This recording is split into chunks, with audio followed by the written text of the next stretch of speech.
is the TMC Dumont, which is a concept art motorcycle built and designed by retired F1 driver and designer Tazo Marx.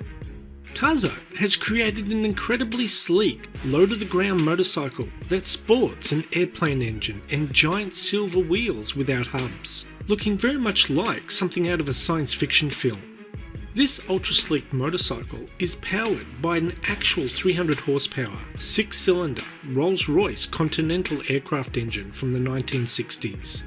The engine may be a point of focus for many motorcycle enthusiasts, but the TMC Dumont also draws quite a bit of attention thanks to its unique wheels. Two massive 36-inch hubless wheels that appear to be magically attached on the bike and gives the bike an incredibly futuristic appearance. Adding to its outstanding performance is the TMC Dumont's continuously variable transmission, or CVT. A transmission designed, developed, created and manufactured specifically for this bike.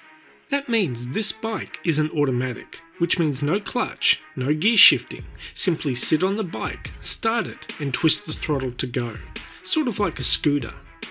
The name Dumont is a tribute to Alberto Santos Dumont, who was a national hero in Brazil. It's a tip of the hat to the Brazilian aviation pioneer, who Brazilians believe got an airplane aloft before America's Wright brothers.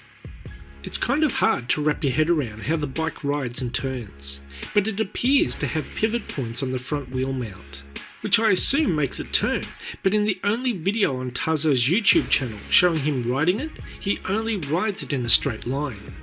Plus, if you look closely at the seating position, you would not want to move around too much, as you seem to be sitting an inch from the back tyre. Brings a whole new meaning to skid marks. There are a lot of custom art bikes that are purely for show and are not rideable, but the TMC Dumont is rideable. Tazo always rides it to bike shows, instead of loading it on the back of a truck. The TMC Dumont made its debut at the Daytona Bike Week in 2018, the most important customization event in the world, and won Best in Show out of 100 competing bikes. Tazo was extremely proud and thanked his team and sponsors for helping him make his dream come true and build the bike he has had in his mind for 15 years. The bike may be impractical for everyday use, but if we only ever create things that are practical, what's the point of having an imagination and following a dream? Anyway, that's the end of this video. Thanks for watching and we'll see you next time. Bye bye.